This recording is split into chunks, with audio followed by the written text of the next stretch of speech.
fist bump, give them a fist bump, say, this is going to be the best session. Look at your other neighbor and say, it's because it's the last session. You guys got really excited about that. I see how this is going. All right.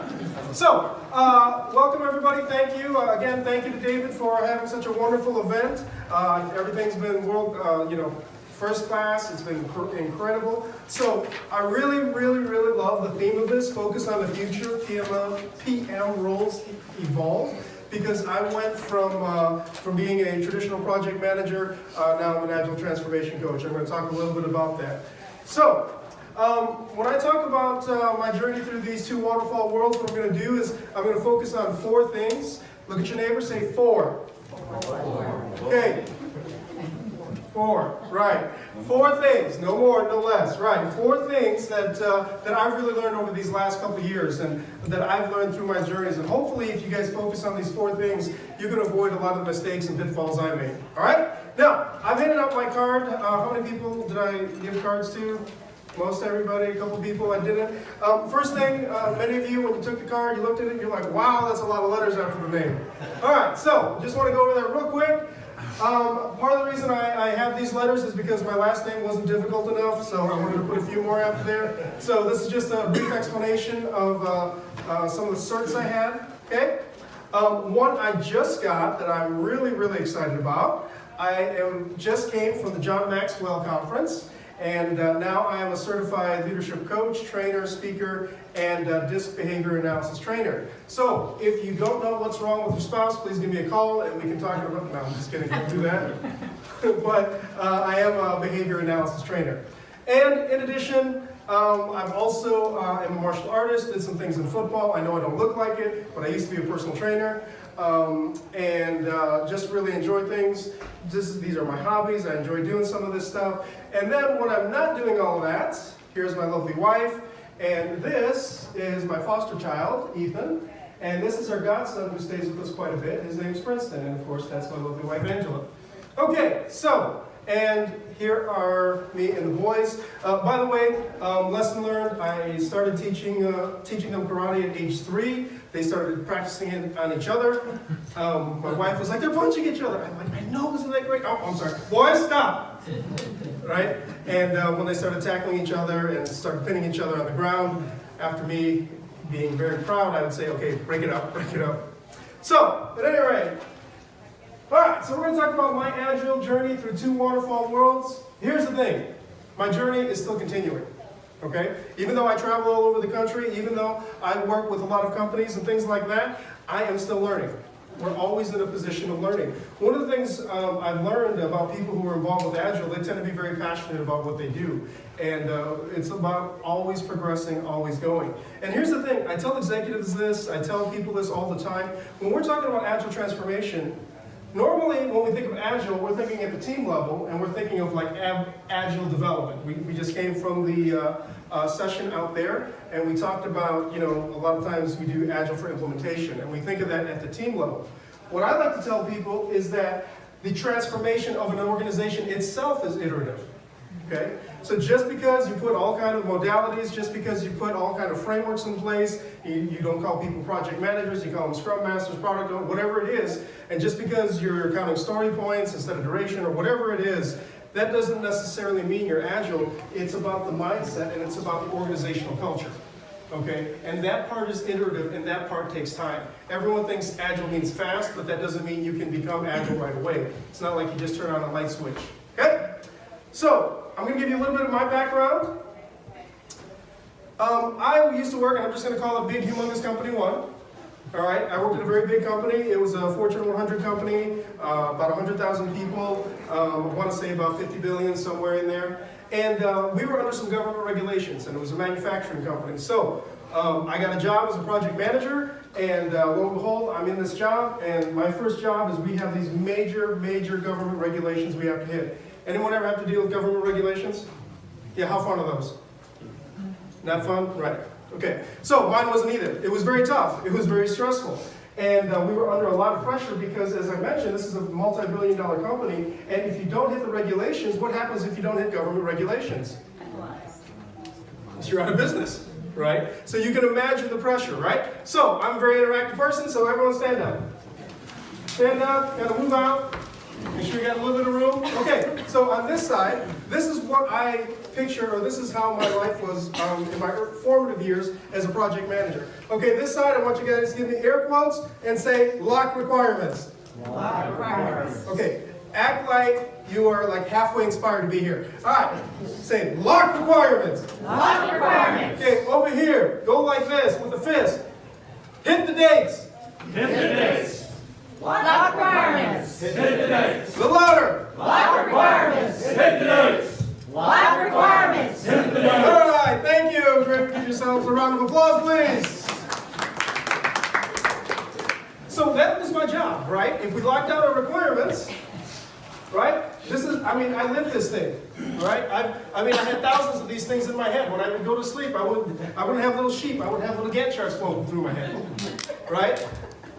Here's our standard gates, right? You got to meet these gates. You got to have 8,000 PowerPoint slides, and then hopefully you get your requirements, and then you just freeze your design. You hit a gateway, you test, you know, et cetera, gather, okay. All this, we all know what this looks like, right? So here's my question. What happens if you're testing something and you realize something doesn't work? Not a trick question. What's that?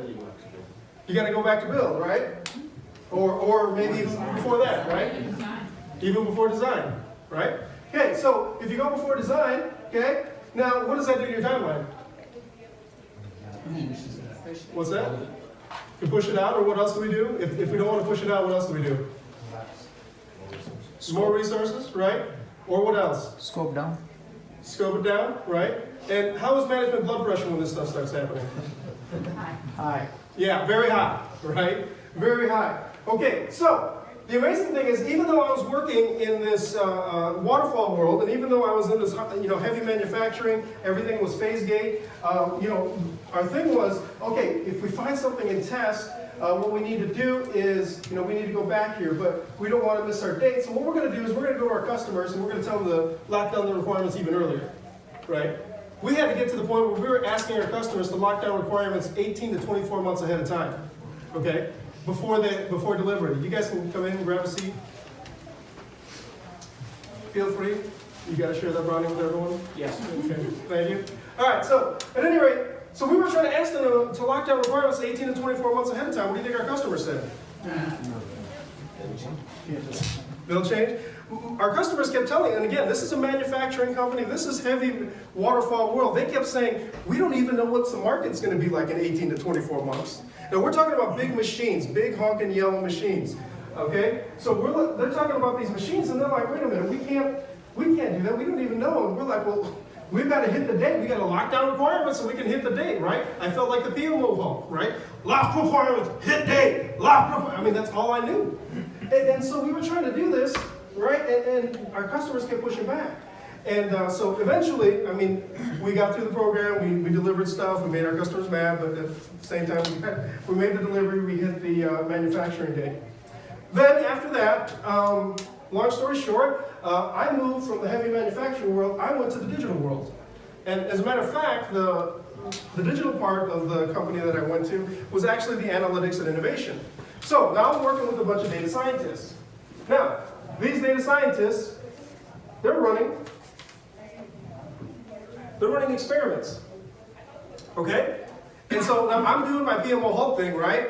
Lock requirements, hit the date. Lock requirements, hit the date. I'm doing this to all these data scientists, and these data scientists, they have like, these super graduate degrees. Matter of fact, I had to lead one project. The guy who asked me to lead the project, he was a professor at the #3 ranked university in the country.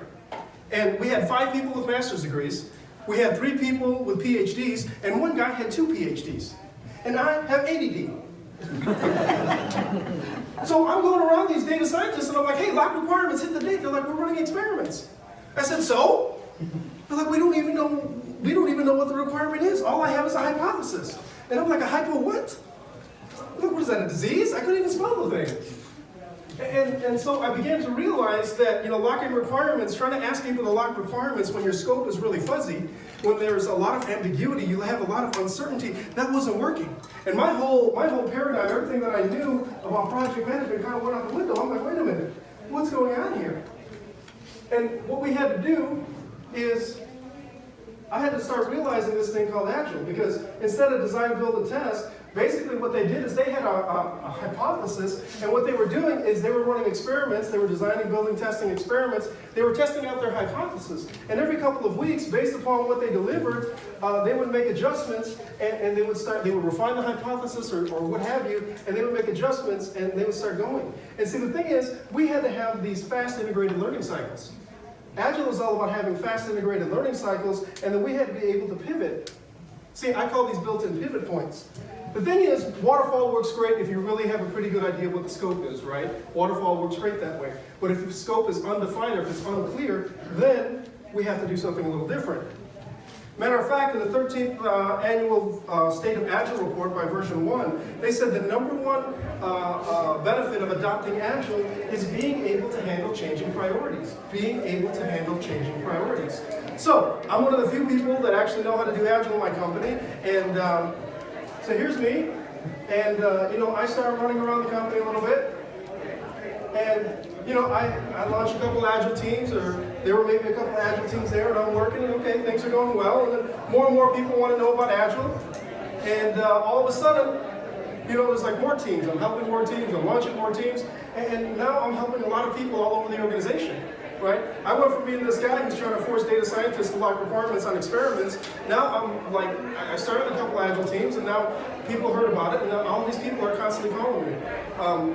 The thing that was amazing in that panel session we just came from, see, I actually won an award because I had a PMO team where I was the only one in the company that we had project managers, traditional project managers, we had PAs, and we had Scrum Masters. And I even had quote-unquote Agile program managers and things like that. I was the only one in the company that had that. Actually won a Leadership in Action award from that. And so here I am. I'm working as hard as I can. I'm trying to work, and where'd my icon go? There we go. And I'm working through this, and I'm getting more and more teams Agile, and I'm doing the best that I can. And I'm talking to people literally from Europe, from China, from India, all over the U.S. I'm working from 4 in the morning till 9. I'm working on Saturdays and Sundays and things like that. And we did some good things, and some of the team that I was working with, the Agile transformation team that I was working with, we did some really good things. But the problem is, it was like I could launch a team, and I can get the team doing a little bit better, and they would reach kind of a plateau, and then it was like really hard to get them even better. And I kept trying to work with all these teams, and I kept trying to get them better and do the retrospectives better, sprint planning, all this stuff, work with the tool better. I kept trying to do all these things, and I kept, we would plateau, and I kept bumping my head, and I kept wondering, why are we hitting this plateau? Well, one of the things that Agile does, and it does very well, is that it really shows a lot of organizational problems. So, a lot of people think that, when you go through this Agile transformation, like I mentioned, you hit this switch, you snap your fingers, and all of a sudden the organization's Agile, and all of a sudden your productivity is going through the roof. You will see some benefits, and things will get better. But really what ends up happening is, and at least my experience, is that when you start doing all this stuff with Agile, you start realizing there are a lot of problems going on in an organization. How many can attest to that? Okay, please don't name any names. All right. So we go through this, and we start seeing all these organizational problems. We start seeing all this bureaucracy. We start seeing all these inefficiencies and all this stuff going on here. And one of the biggest inefficiencies, there was an article in the Harvard Business Review, and it says this: in today's fast-paced, fiercely competitive world of commercial new product development, speed and flexibility are essential. Companies are realizing that the old sequential approach to developing new products simply won't get the job done. All right, who heard me speak at the luncheon last year? Little by little, doing big things with Agile. Okay, I only have one person that came back. I'm sorry to hear that. Anyway, okay, so you can't answer this. All right, so notice this. The article says, in today's fast-paced, fiercely competitive world. All right, anyone want to take a guess when this was written? Anyone want to take a guess? 10, 20 years ago? Okay. Well, let me give you a hint. The #1 song during this time was Lionel Richie's Say you, say me. The #1 movie in 1986 was the original Top Gun. Okay, I know they just re-released one, but it's the original Top Gun. So what are you getting at? Well, this article was written over 3 decades ago. This article was written 33 years ago, and it's saying, in today's fast-paced, fiercely competitive world, okay, the sequential approach to development simply just, it's not going to work. Well, what do you mean? Well, Gary Hamel, by the way, Gary Hamel, if you haven't read him, I highly suggest you read him. The Wall Street Journal says that he is the world's most influential business thinker. Fortune magazine describes him as the world's leading expert on business strategy. He's written 17 articles for the Harvard Business Review. He's the most reprinted author. And he says this: in fact, the foundations of modern management were led by people like Daniel McCollum, Frederick Taylor, and Henry Ford, all of whom were born before the end of the American Civil War in 1865. A lot of traditional organizational structures were designed for things that were happening centuries ago, a century ago. Well, what do you mean? The Industrial Revolution came, and a lot of our management practices, all these people that you read about, if you go to school, a lot of these management principles are still there. All these principles, all these methodologies, or what have you, they were created for this really heavy manufacturing world. Okay? Today is a little bit different. See, and the thing is, in the manufacturing world, functional silos make sense. I think earlier in the session we talked about silos. I think it was in Mark's session this morning we were talking about silos. How many work in an organization that have traditional silos? A lot of us? Okay. Now, my experience with two major companies like this is how communication works in organizational silos. Wait for it. Wait for it. Okay, these are the 5 approvals that have to go here. Then here are the 6 approvals that go there. And then here are the other approvals that got to go to the last chain, right? And of course, that's not enough. What ends up happening, you got to verify all those approvals, right? You got to have, see, here's the thing that I've recognized. When I go into organizations and I work with all these different departments, here's the thing. The more manual steps you have in an organization, guess what? The more manual verification steps you have. Why? Because people miss things and things happen. See, organizational functional silos, they're made for communication going this way. And I would argue some cases, they're not, it doesn't even do that well this way. Right? When you have to cross functional silos, right? When you try to cross functions, when you try to cross these silos, this is how communication gets. And then we run into things like over budget, over time, we're not delivering stuff, etc., etc. And then all of a sudden, we have to play the blame game, right? And then each department is trying to figure out where the problem is, and each department's yelling at each other, and we're not getting anything done. That's what happens in functional silos, and that's what happens in these traditional management systems. So what do we got to do? Well, what we need to do is we've got to be able to organize around value. See, what we want to do is we want to understand not just how these functional silos work, we want to understand how value, everyone look at your neighbor, say value. Value. Okay, how value flows through an organization from concept to cash. In other words, from the time that somebody has an idea or we get an order until the time that we can actually ring the cash register, we have to understand value. So, and then we've got to understand that the way value flows through an organization, it's really iterative, right? It's cyclical. Well, what do you mean? Well, let's say we have this value stream, that's what we call this. We have this value stream, and we see our return, and then we say, you know what, that's maybe not the best return we want, so we're going to have to go back to concept, and it's a very iterative thing, okay? Now, if you have a very traditional organization, if you have really old, antiquated management practices, if we have these kind of things, this is a very long process, like we just talked about. This is very difficult, this is very long. So what we've got to do is we've got to make this feedback loop as efficient and simple as possible, so that we can cut down and we can go to time, we can get things time to market and stuff like that. There are companies out there now that are pushing code to production every 30 seconds, every minute, things like that. Unbelievable. It used to take 6 months, a year, 18 months, whatever it is. People are pushing stuff out in seconds, in minutes. So we've got to be able to look at an organization, and we've got to be able to have this efficient flow of value. So, our key takeaway number 1, organize around value. Organize around value, okay? Why? Number one, it eliminates or reduces dependencies. It eliminates or reduces dependencies. It drastically reduces durations from months and weeks, even to days or possibly hours, all right? So, first thing, we've got to organize around value. Now, I did something like this. I was working with a group, and they were super busy. It was unbelievable how busy they were, and they kept getting request after request after request, and they had to get all this work done. They had all this work they had to get done, and I was looking at them, and they're like, Neil, you've got to help us. We want to go Agile, et cetera, et cetera. I said, okay, tell me what's going on. And they showed me what they were doing, and basically, like this is a very simple illustration here of how they were working. They actually, where did I add it? Yeah, there we go. They had they had like an 18 or 20 step process to get a project done. 18 to 20 steps, and I don't mean activities, I mean like steps and departments and things and validations and verification, all this stuff that they had to do. And so what we did was, when we did a value stream mapping, or we kind of identified their value stream, and we said, okay, if we can get these cross-functional teams going here, what ended up happening is literally, they were things that would take them 6 weeks. Oh, my group over here, give me the lock requirements. Come on, lock requirements. Lock requirements. They called it a brief, right? They called it a brief, like a business brief or something. That brief was 20 or 30 pages long, and it was like this much of fine print. That's not brief, okay?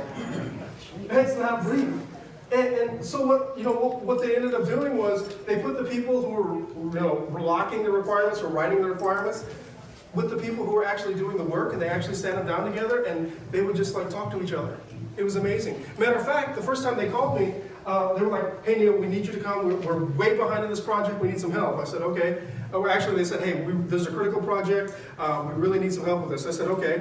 And I thought I was going from the beginning of a project to the end. They're like, no, we're halfway through. We're like 60% of the way through, and we only got a few weeks to get this done. I said, okay, give me everybody in a building. Give me everybody together in one day, and we will get some things done. So can you turn your chair?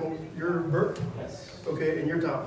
Okay, so here's the deal. All right, they were working, this is a project. They actually, the third party that they were working with didn't work out, so they had to bring a brand new third party that the company had never worked with before.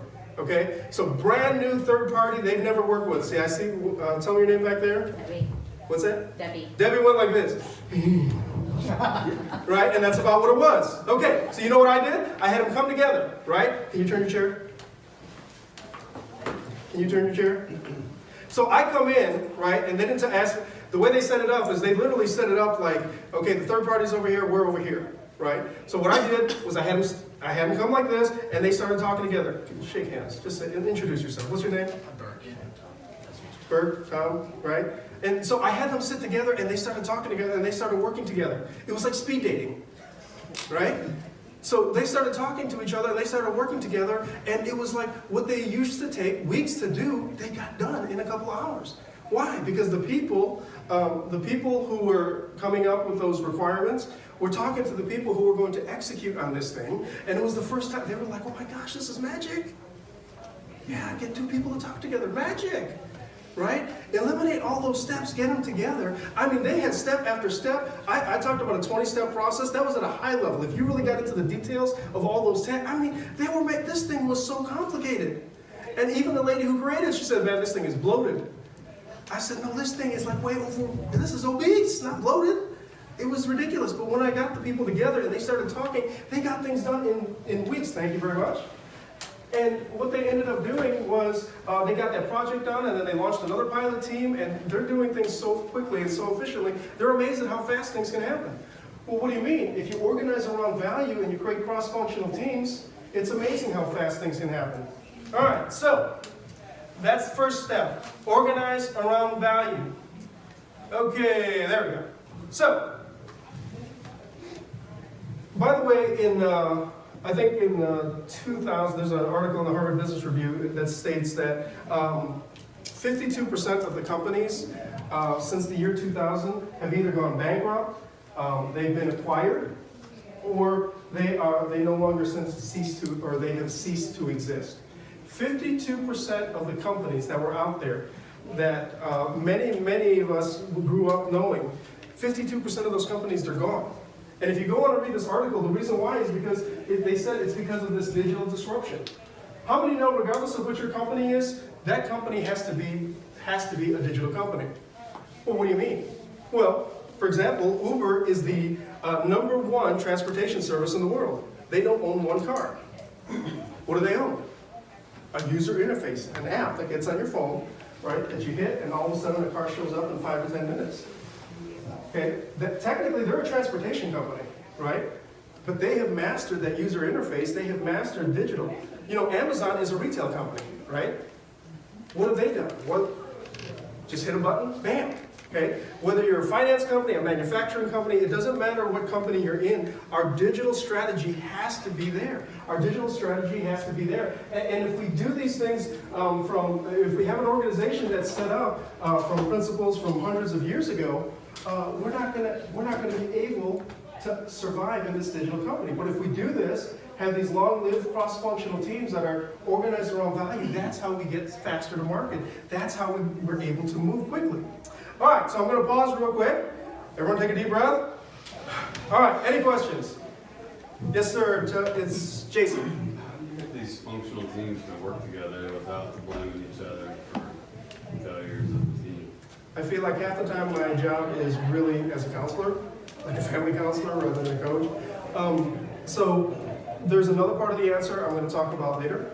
I'm going to give you an example. I was talking to a product, they asked me to help with a team that was going off the rails, and so I started talking to these people, and I was talking to the product owner. I said, hey, you know what, I'm going to go visit the tech guys. They're like, okay, hey, let me go with you. I said, okay. So we went up one flight of stairs. The guy's looking around like this. And I'm looking at him, what are you looking around for? It's like, oh, I've never been up here. I'm like, you guys have been working together for 18 months, you're one floor away, and you don't even know where these people sit? Okay, that's the problem, right? So the more we can kind of build that trust. When I speak at the PMI Global Conference, I have this session called the It Factor for Scrum Masters and Project Managers, and I talk about how important it is for the project managers to be able to be those facilitators to work on those kind of conversations. And I'll talk about, there's a second part to that which I'll address here in a second. Any other questions? That's a good one. No? Going once? Going twice? Okay, we're gonna go. All right, so section 2. All right. I was talking to a director one time, and she literally told me, we're 160% over capacity. And I thought, that's not a good thing, right? They said, yeah, 2 of our VPs sat down, and we already had 100 and something projects, and now they want to bring on 60 others. They're like, hey, can you help us? I was like, yeah, sure. Okay, so here's the problem. In most companies, we have competing priorities. Right? We have competing priorities, and here's the thing, because we're in these functional silos, what ends up happening is, VP or director or whoever is over this silo, they've got much different metrics and they've got much different performance goals to hit than these people, right? So, Jason asked the question, well, how do you get these 2 people to start working together? Well, the hard thing is that they have competing priorities. One manager, they value this manager, they value this, but they've got to work together. It's going to be very difficult, right? Here's another way of prioritization. What was his name, Dave? The gentleman that did the thing this morning, Mark Kenny? Are you talking to Kenny? Yeah. Yeah, Mark? Mark Kenny. So, he talked about the hippo. Right? The hippo show. Hippo prioritization. The highest paid person in the room gets to prioritize. Right? I'll never forget, I was in a meeting and we went 57 minutes and all these different business units and everybody were all on the same page. We're like, yes, we are going to do this. And then all of a sudden the manager calls in, who is the highest salary person calls in at the 57th minute. Because I'm like, oh, I'm proud. I'm like, hey, 57 minutes, hey, get out of here. I'm giving you 3 minutes back. I was so proud I gave him 3 minutes back. All of a sudden the phone rings. I shouldn't answer the phone, but the phone rings, we answer the phone, it's this real high-level manager, and within 3 minutes absolutely destroys everything that we just talked about. Right? Anyone know what I'm talking about? Okay, yeah, that's hippo prioritization, the highest paid person in the room, okay? Obviously not the most effective. Here's one that I really like. The squeaky wheel gets the grease. That's not the one that I like. This is the next one that I like. But the quacking duck gets shot. All right, what do you mean? The squeaky wheel gets the grease, but you've got to be careful because if you squeak a little too much, you might get shut down, right? By the way, this is how my career went. Several years ago when I told you I was working with those data scientists, and I'm like, we really need to start getting into this Agile thing, because I was the first one working in the digital division. I'm like, I kept telling 3 levels of PMO management. I was telling my supervisor, I was telling the regional director, and I was telling the divisional manager that, hey, we've really got to get into this Agile thing. And they kept saying, I don't know if I want to get in the Agile business. And I kept telling all 3 levels, if you don't get into the Agile business, we may be out of business, all right? And I'm kind of glad I didn't listen to them. So anyway, point being is, when you have these dysfunctional ways of prioritizing, what ends up happening is, we have a lot of work in process. And we start focusing on utilization. And when we start focusing on utilization, this is what Nashville looks like right about this time, right? Right? Traffic is horrible, okay? You guys have bad traffic out here? I'm going to tell you something. No one has worse traffic than New York. New York is the worst place to go. I hate driving there. I don't know why anyone owns a car in New York. It took me, no kidding, it took me over 2 hours to get 17 miles, okay? And I thought that was after rush hour, okay? But what am I getting at? What I'm getting at is a lot of companies think a lot of activity and all this work in process is good. A lot of managers think, hey, this is good. We're 120, we got heat maps that are like flaming red, okay? Here's the thing, Don Reinertson, he's probably the foremost expert when it comes to lean product development. He says, we will always conclude that operating near full utilization is an economic disaster. Look at your neighbor, say disaster. Disaster. What do you mean? If you have this much economic utilization, if you have this much utilization work in process, what happens if an ambulance tries to get through here? It can't, right?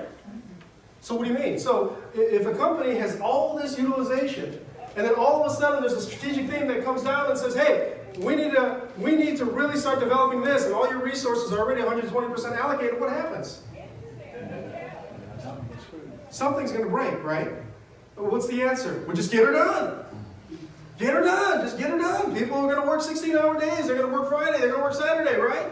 Okay, just for those of you that don't know, if you're working in the digital realm, that's not going to work. Why? Because if you've got data scientists is the #1 job, is the #1 most sought after job now, according to LinkedIn. If you get developers and people like that, those are very high demand jobs. If people are working 15 to 16 hours a week and they're working Saturdays and Sundays, guess what? They're not going to stay.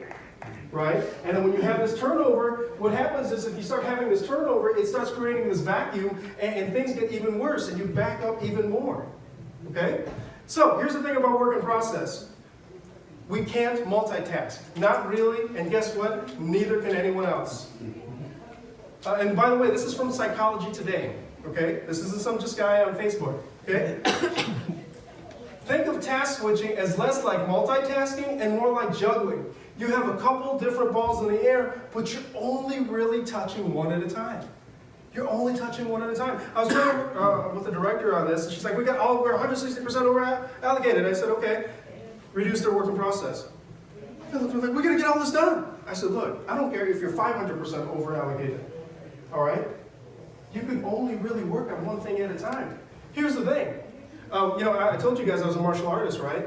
We have 3 things that happen to us when we're faced with a threat. We have flight or fight, and the third thing that I like to say, freeze. Okay? Fight, flight, or freeze. I already talked about flight, people can just leave.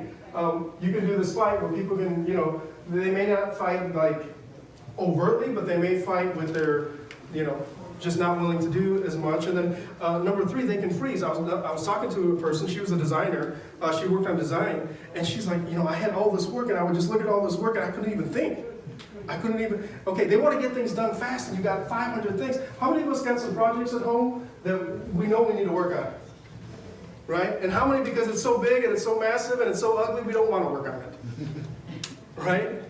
Regardless if you're 500% over allocated, 160%, whatever, you've got to start with something and start getting that, working on that, and then get that out the door. If we keep working process up and we keep trying to allocate 20% of this person here, 30%, that doesn't work well. We really only touch one thing at a time, right? So what are you talking about? So my key takeaway number 2, strategic prioritization. Strategic prioritization. We've got to work so we can do the highest priority things first. Because here's the thing, how many know if everything is a high priority, guess what? Nothing is a priority. Because if everything is high priority, you got an Excel spreadsheet with font this big, right? It's just, I mean, it's like watching The Matrix when all that stuff came out. I know I'm dating myself. They're rebooting The Matrix, by the way. So at any rate, it's just another number. It's just another piece of work, right? And if you've got all this work to do, what happens to quality if where people are overworked and they've got 500 things to work on? Quality goes out the window. So the best example of strategic prioritization is this. In 1997, Apple lost over $1 billion. $1 billion. So you know what Steve Jobs said? We're going to cut 70% of the work that we're doing. Now, how counterintuitive is that? You have a CEO of this major company, they lost $1 billion. Normally, you would think, okay, we got to work more, we got to do more things, we got to do, right? He cut 70% of their products. He reduced the number of products by 70%. And he said this, Apple was to produce only 4 products, 1 desktop, okay, 1 portable device, and it was aimed at both consumers and professionals. 4 products. 4 products. Well, I think we know how the story ends up, right? The job of his team members was to focus on building 4 great products. All others would be canceled. Canceled. Well, we know that Apple is the number 3 in the Fortune 500. They're the number 3 ranked company, right, in the Fortune 500. And I think this quote is powerful. Deciding what not to do is as important as deciding what to do. Well, Neil, how do you get these people, how do you get these executives to prioritize? Well, Don Reinaldson, again, he's the foremost expert on lean product development. He says, if you only quantify one thing, quantify the cost of delay. Quantify the cost of delay. I was having a conversation a little bit ago. Tell me your names again, I'm sorry. I call you guys the sisters. Sarah. Sarah and Caitlin, that's right. Sarah and Caitlin. We were talking about data-driven analytics and things, data-driven marketing. And here's the thing. We've got to be able to quantify the cost of delay. What do you mean? Well, if we don't work on this, what is the cost? What is the impact, right? And the thing is, if we look at return on investment, that's a lagging measure. That's way, way down the line. We've got to come up with some innovation accounting measures and things like that.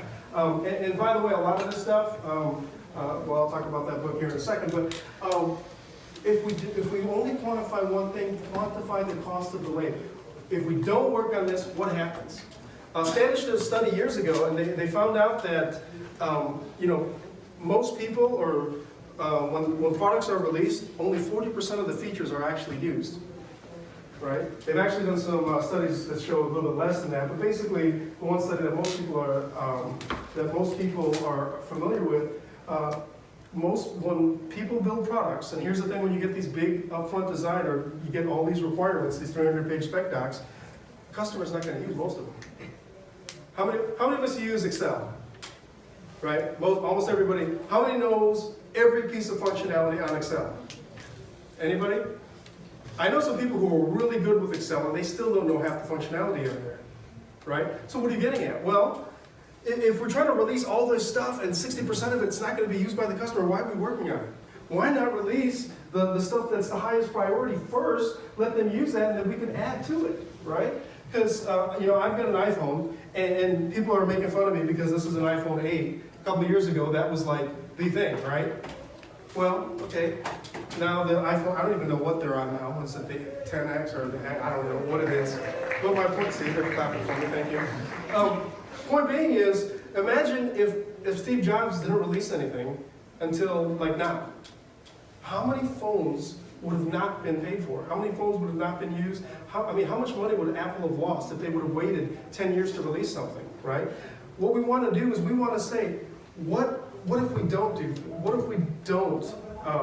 do this? What's going to be the impact? Okay, why don't we work on these things that are the most important, and then these things that maybe aren't as important, let's kind of put those to the side. See, the thing is, we want to have enterprise lean portfolio, all right? We want to have a lean portfolio.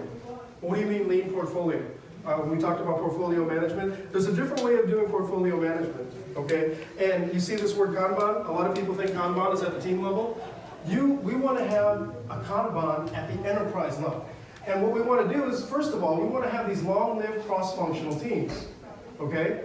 We want to have these long-lived cross-functional teams, And then what we want to do is we want to be able to feed these teams.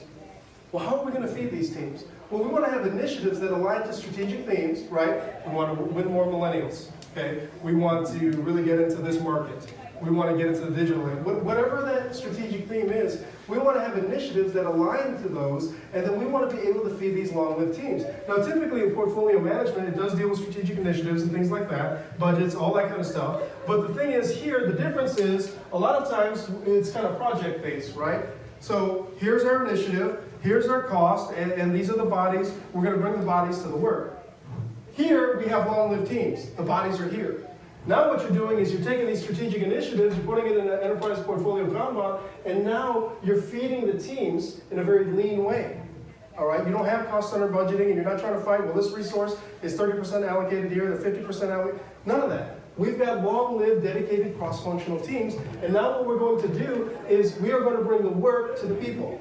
Think of this, right, regardless of whatever your product is, all right, whether it's a digital product or what have you, think of this is kind of like a production line, okay, a cross-functional production line, and then think of this as the work that you're bringing to the production line. That's kind of what this is like a backlog at an enterprise level. We normally think of backlog at a team level. We want this at an enterprise level.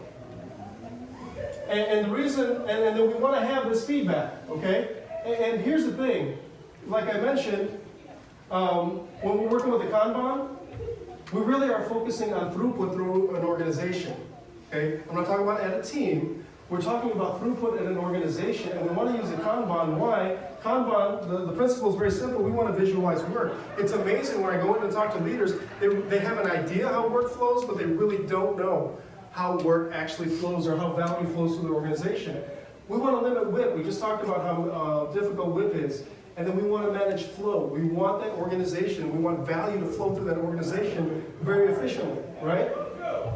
And so, we've got work in process, utilization, and then we've got throughput over here. All right, so, okay, so, in other words, what we want to do is, again, the biggest thing you want to take away from this is that we want organizations to be able to see the work in process, or we want them to visualize their work. We want to create an ability for value to flow through there. Okay? Now, I'm just introducing this. This is a 3-day class that I teach on lean portfolio management, all right? So this is just very high-level overview, all right? Because, again, if we focus on utilization, this is what we get. If we focus on throughput and value flowing through an organization, this is what we get, all right? Any questions about that? You guys got that? I got 6 minutes? 15, all right, thank you. All right, so first thing is around organizing around value. Second thing is having a lean portfolio Kanban. All right, so number 3, in that same version 1 State of Agile report, our number 1 on the top tips for successful scaling Agiles, internal Agile coaches. The number 1 tip is internal Agile coaches. What do you mean? Key takeaway number 3, we want to create a lean Agile center of excellence. We want to create a lean Agile center of excellence. Well, what do? Well, it's simple. They communicate the business need, the urgency, and the vision for change. In other words, these are the people that say, hey, look, we can really help you do this. We can help your organization, we can help the department, we can help the company, we can help the enterprise do this. And they create an urgency about it. They provide coaching and training, and they develop a lean, agile implementation plan. They help you through that transformation, okay? Now, what kind of people do you need for that? Number 1, you want some people who are very passionate. You want people who are energetic. You want people who are very passionate about this thing and want to see work change, and they want to see an organization transform, right? You want people who are willing to learn, as I mentioned in the beginning. Things are constantly evolving. You want people who are going to learn. Because I'll be honest, Agile transformation, a lot of times, you're just testing and learning. You're saying, hey, these are some Agile principles. We're going to try this. You see how it works. And then based upon that, you make adjustments. Okay? And then you want some good communicators. You want some good communicators. So, to give you an example, when I was at Big Humongous Company 1, our Lean Agile Center of Excellence was just a few volunteers. All right?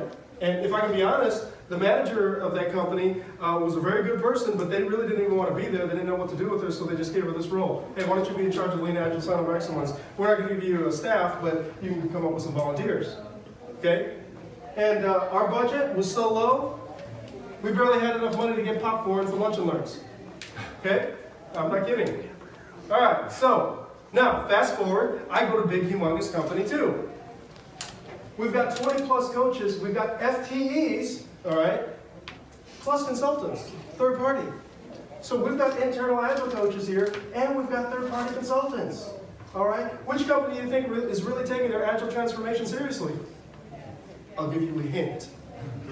All right? So what do you mean? See, the thing is that the organization was transforming so fast that even with this 20 plus number of coaches, I'm just one of many coaches in this organization. Okay? Even with this many coaches, demand is, we're still behind. We still have people that are wanting to get coached. We still have more and more teams and long-lived teams that want to get coached and things like that. And we're still behind, and they're still getting. I mean, we're bringing 3 more coaches in as soon as I get back. Okay? Well, why? Well, that's going to bring us to our final section, section 4. This big, humongous company too. They're a financial company. Okay? And this company, I'm not kidding, they are over 100 years old. I think it's closer to 150 years old. Okay? They are 150 years old. But, just like every other company, they want to get caught up with the digital age. Well, how do they get caught up with the digital age? Well, they were really undergoing this Agile transformation, and they were really launching teams and things like that. And so you started having all these Agile teams. And the thing is, the amazing thing about this company is not only were they launching Agile teams, but like a lot of the supporting functions were starting to organize around the teams. Well, what do you mean? Well, instead of having those functional silos, we had these cross-functional teams, and then you had, like, for example, like the call center and some of these operational things, people who go and train the sales staff and all that. They started organically, or not organically, or kind of not so organically, started forming around the teams. What do you mean? Everything was centered around the people who were delivering value. Okay, so why is that important? Well, it allows this organization to move a lot faster. Why? Because leadership was involved. What do you mean? That brings us to our final takeaway. Executive sponsorship. Prosy, the change management people, they said active and visible sponsorship has been the #1 on the list of top contributors in all of Prosy's benchmarking reports since 1998. For the last 20-something years, they've said this, active and visible executive sponsorship has been #1 on the list. Though much has changed in the field of change management over the last 2 decades, the importance of the leader's role in change has remained constant. What are you getting at? See, the reason why we have 20 plus coaches, the reason why you see all those teams launching and you see the organization starting to form around the teams versus those traditional silos. Now again, when I say they're forming around the teams, I'm not talking about HR titles and who you report to and things like that changed, but the way they function changed, all right? A lot of times when we talk about Agile transformation, long-lived teams and things like that, that's a virtual organization, okay? That doesn't necessarily mean, even though it's in a hierarchy, the way they function isn't like that. It's just more of an HR function, the hierarchy. So what ends up happening is that the much has changed, the importance of the leader's role has remained constant. When I gave you that example, and by the way, that example earlier was a non-IT example, when I saw how quickly and how happy all those people were when they were working, I realized, this quote really started coming to light to me. People are already doing their best. The problems are with the system. Only management can change the system. Only management can change the system. Okay. So, I know you're wondering, you're like, well, how do I get VPs involved? How do I get upper management involved? Anyone wondering that? Okay, I'm going to give you a tip that any one of you can use as soon as you walk out of this door. As soon as you get back to your desk, you can use this tip. And it's going to seem very simple, but it was very effective for me. Well, what do you mean? All right. So a lot of times, Agile transformation is kind of a 2-pronged approach, right? You might have some Agile teams down here, okay? They may or may not be organized around value. Right? But we know that we've really got to make changes up here. So what do? I call it a win book. Okay? A win book. Well, what do you mean? Well, hopefully we can come up with some leading indicators, and if you don't, that's okay. We want to have some key results, or some surveys, some testimonials, things like that. You want to keep track of your team's wins. okay? You want to keep track of your team's wins. I know that sounds very simple. I know that sounds very academic, but I'm amazed at how many people do not do this. Matter of fact, they wanted me to work with a team that's been in existence for about 2 years, and they kept saying this team is bad, they're not doing this, they're not doing that, they're not, all this kind of stuff. I said, okay, great. I said, this team's the bad stepchild. Okay, here's my first question. What does the customer think of this team? I've asked people, up to the VP level, I said, what do the customers think of this team? I don't know. And I talked to the business owner, who's responsible for this team, and she's like, oh yeah, the customers like it. I said, really? Where's your evidence? Where's your proof? She's like, well, it was mainly anecdotal. I said, here's the first thing you do. Every time you have a sprint review, keep track of the feedback. Keep track of all the positive comments. What I used to do is when I would be in a sprint review and I would hear some things, I would write it down. And if and not only would I write it down, I would go to the person and I'd say, hey, Tom, hey, I really appreciate your positive feedback. Would you mind if I quoted you and, I could share this with management and things like that? And usually they're really happy about that, okay? They're like, oh yeah, sure. Hey, put down that, put this down, all that kind of stuff. And so I started doing this for a group that I was helping. Their whole department was transforming, and the amazing thing was this. We got into a meeting with all the upper management, okay? Upper management and lower management, or middle management. And so they were all complaining about this Agile transformation. They're all complaining about it. They're like, oh, we don't know what's happening, this, that, the other. They're complaining about all the painful things. Really what was happening is the middle managers, they didn't feel as much control with their resources as they used to. Anyone know what I'm talking about? Right? And so they were all going, and this was a bloodbath. They were just going on and on about how horrible Agile was, and this wasn't going right, that wasn't going right. Their people are confused, this, that, and the other. And so finally, I just raised my hand. I said, excuse me. I was like, who's he? Why is he talking? I said, hey, you know what? I know it's been painful. I know it's been really difficult.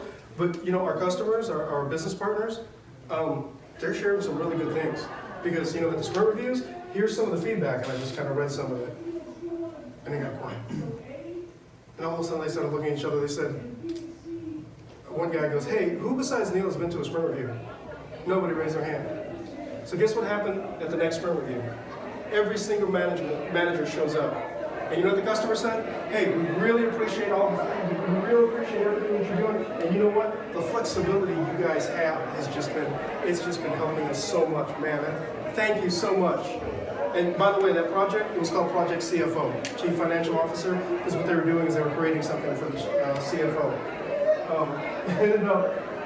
Long story short, by having this win book, me sharing a couple items that I pulled out of the pages of that, we never had that conversation again. Did we have problems? Did we have some things we had to work through? Yes, but did we have the bloodbath that we did? No. Why? All because we have a win book. All right? I don't care what your background is or anything. I don't care if you put this on OneNote. I don't care if you put it on Word. I don't care if you put it on a napkin with crayon. All right? Use blue. Anyway, just have something down there. And every time your team has a sprint review, document that feedback, good and bad. And then, use that to, one, encourage the team. Here's the thing that I tell people, not only does it explain the value the team is bringing, but then when it comes to performance review time, guess what? You just look at the win book and they can start saying, hey, manager, this is what's happening. I worked on this, this, and this, and here's the output. Okay? Get a win book. And then hopefully, as you start delivering value, you start working up the chain and you start sharing this win book with middle management, upper management, and hopefully it gets up here, right? And it's a little bit harder when you have to go from the ground up. Okay, it is harder. I can attest to that. But if you keep a win book, and if you start having a win book, and every team starts having win books, and you start putting them together, now you have some real value add. Now you have some ammunition to go talk to leadership about changing some things. And you know what? Here's what we've delivered. If we change a few more things, we can deliver even more. Okay? Have some valuable evidence. Okay?